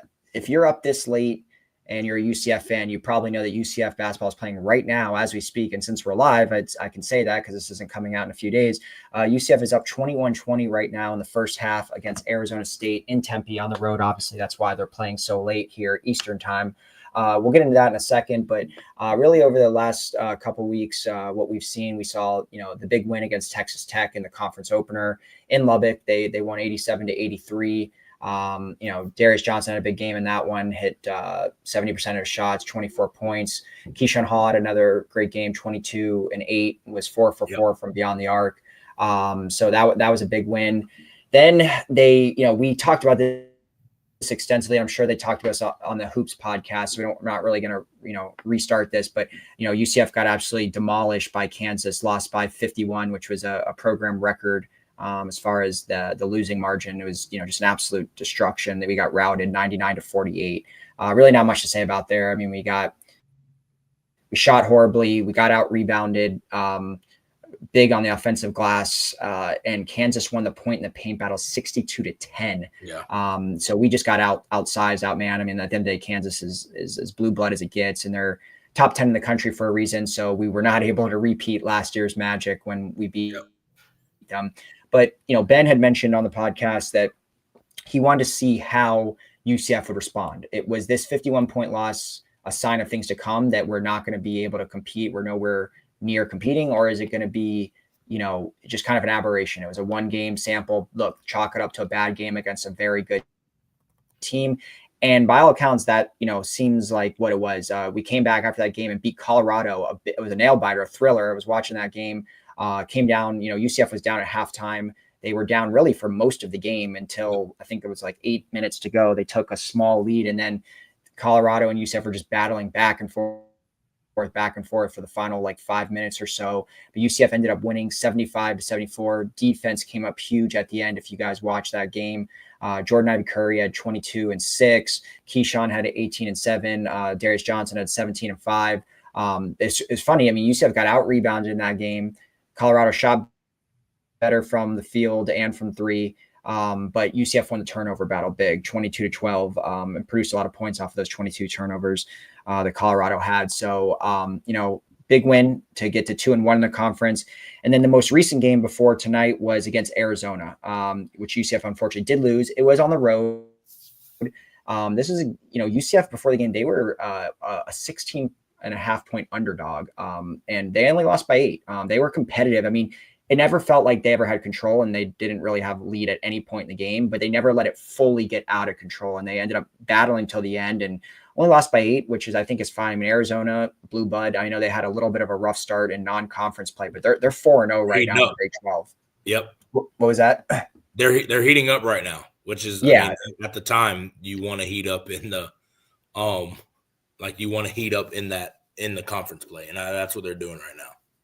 100%. That's exactly what they're doing. And so, it's not a surprise. I mean, when you're a 16.5-point dog, that would have been a huge upset if we would have won. So, on the road like that was going to be tough. But overall, Keyshawn Hall, 20, he's been on fire, as Roger said. I mean, he had 22 points, 6 boards, 5 assists.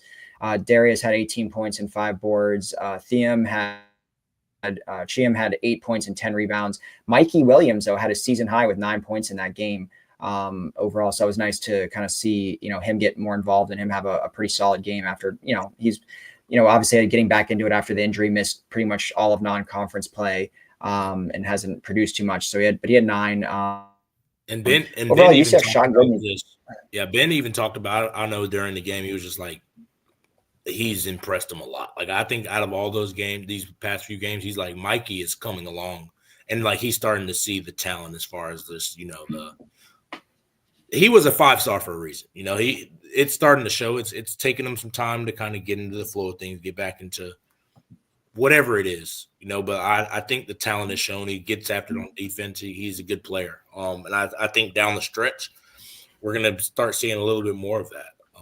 The Kansas game for sure was an anomaly in the sense of perfect storm. They have a lot of talent. Last year they had a lot of talent, but they didn't play that well, and we played great. I think the roles reversed. That's what happens when the talent gap is that big, and then combined with the perfect storm of size. Like, they're a really big squad.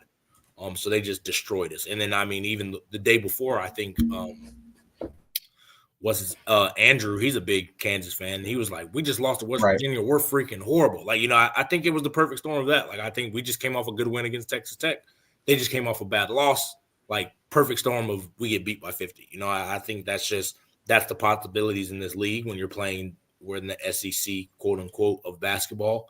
So this could happen any week. I think how we responded to the next two by beating Colorado and then playing a good game against Arizona, I think that's what our team is. You know, we're going to be in it for the most part with a chance to win it. It's going to be those little things that kind of differentiate most of the games if we win or lose. So I'm excited. And yeah, at right now, we're playing Arizona State in a winning at half. But Ben also wanted us to tell you guys about coming to the UCF game versus BYU February 1st. It's basketball alumni weekend to honor the back-to-back ASUN champs of 04-05.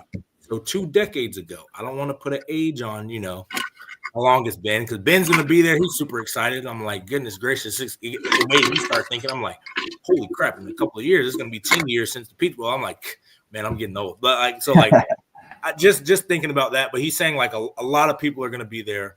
Everybody come show out, even guys that currently live in Europe. He said Gary Johnson and Roberta Moriton. I hope I said their names right. To come out and support those guys. So I wanted to give that a shout because, again, it's one of those things where you never want to forget where you come from. You never want to forget those guys, you know, no matter how far removed we get from it. You know, our basketball program is where it is now because those guys laid that foundation, you know, back in the early 2000s. Hopefully 20 years from now, I'll be able to say the same thing about our teams. You know, like that's just something you don't ever want to forget, even as the time goes by. So you want to give those guys appreciation. Again, I was like 7 years old when that happened. But, again, I respect what they built because I know how hard it is to play in that kind of time where you're not respected. You're not that team that is looked upon and you're like in a, you know, kind of a startup company in a sense. That's what they were. And then, you know, they played great. And now that's what, you know, they won that conference and now they get to be able to come back and, you know, get represented and get shout out a little bit. So everybody should come show up February 1st versus BYU. Yeah. And, you know, definitely show out and support and those back-to-back teams that, I mean, UCF has only made, you know, the March Madness tournament 4 times in program history. And those 2 of the 4 years were those 2 years, 04-05, when they were the ASUN champs. So definitely one of the obviously best teams in UCF basketball history. So definitely come out and support. You know, otherwise for UCF basketball, you know, just finish up on Arizona, you know, close game, lost. They shot well in the game, but, you know, ultimately, you know, kind of got out rebounded and just, you know, couldn't really get it going from 3-point either when Arizona shot pretty live style, shot 40% as a team. So, but yeah, then, you know, UCF's back at it today. Hopefully they can put the loss to Arizona behind them and beat Arizona State. Right now it is tied with about 10 minutes to go in the first half. Arizona State, you know, right now is, you know, they're 10-5, not horrible. But they're 1-3 in the conference. So I think this is a big opportunity for UCF to kind of, you know, we talked about, you know, if UCF can get somehow to, you know, I look, there was, I think 4 out of the 8 teams, Big 12 teams that made the big dance last year had 10 or 9 or 10 conference wins. And there was a couple that had more, like 13, 14, the top tier teams in the conference. But if UCF can get to 9 or 10 wins in the conference, I think it's very possible that they're going dancing. And with 2 wins right now, you know, they're about 7 or 8 wins away. So getting a win against Arizona State tonight would go a long way, especially when you talk about having Iowa State as one of our next opponents in their top 5. We have Houston coming up. We have a lot of really tough games. So not that Arizona State's easy, but that's going to be one of the easier games that we need to go ahead and get the W there. Mm-hmm. Yeah. I mean, like you said, there's always that threshold that people measure. I think we have enough of I know Ben talks about like the quad 1, quad 2 kind of stuff. I'm not super nuanced in it, but I know, like you said, if we can get to 9, 10 wins, that's probably the line where like, okay, you're going to go dancing somehow because you get the benefit of the doubt of being in the conference. Like if you can win 10 games in the SEC, they look at you very fondly. You know, I think they're like, okay, yeah, if you can win that many, you're going to compete no matter where we put you anywhere in this country. You know, I think so.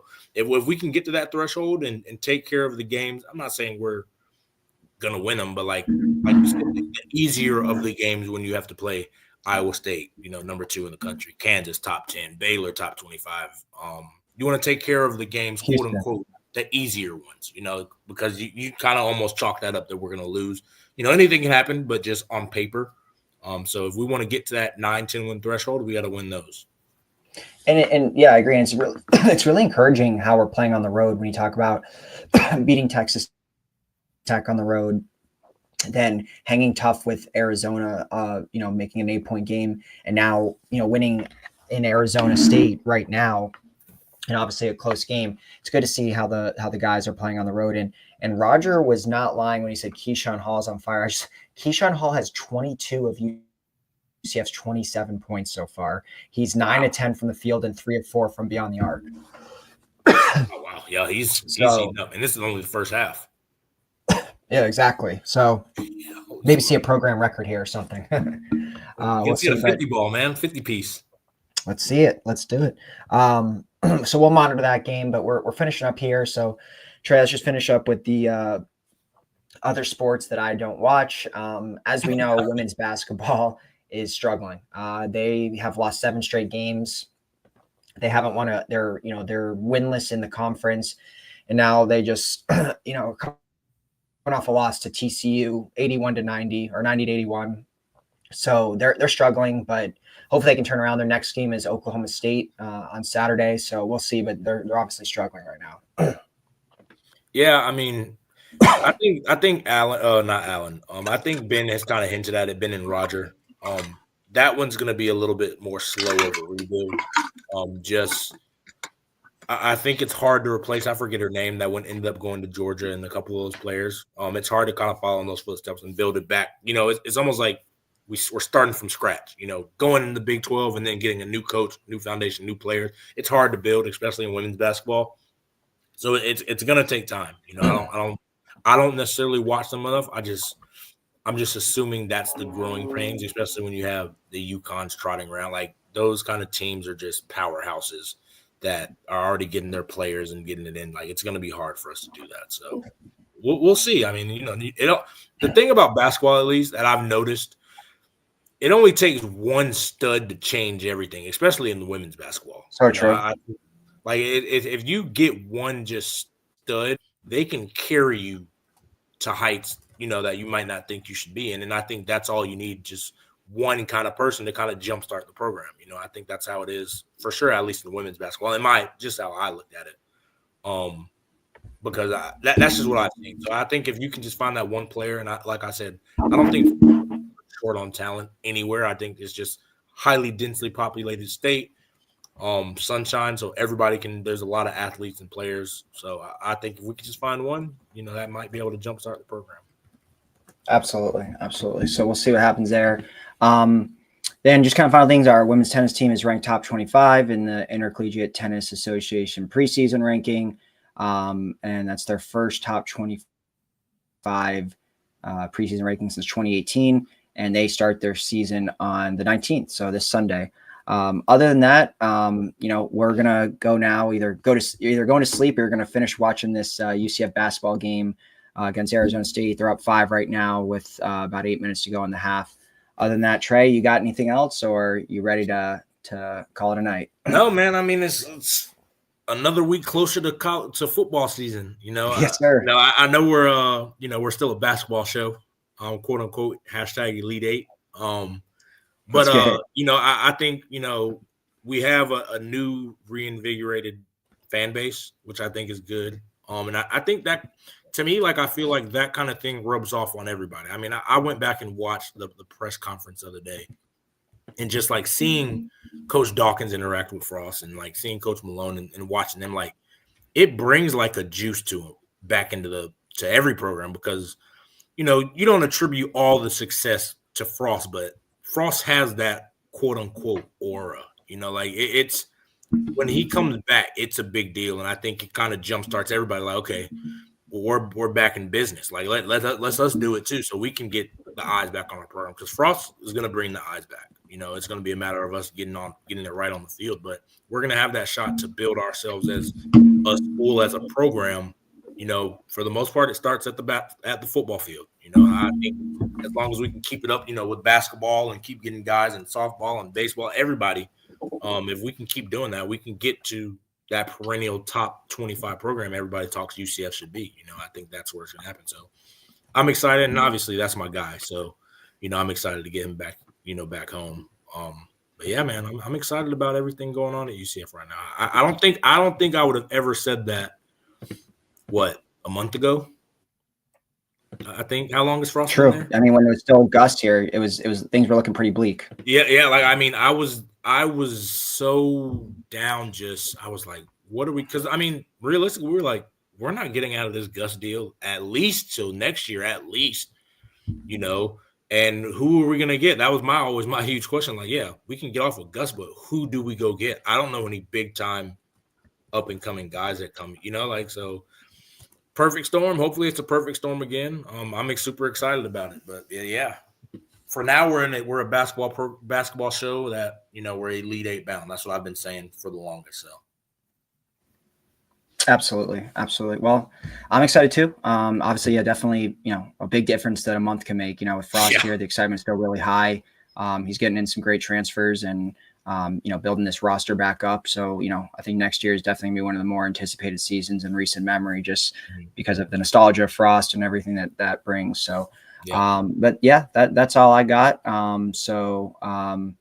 Thank you everyone for tuning in. Obviously, all of our podcast episodes can be found on YouTube, Spotify, Apple, all the places where you get your major podcasts, and we'll be back at it next week. Go Knights, baby. Charge on. Charge on. Go Knights. See you guys next week. Yeah, man.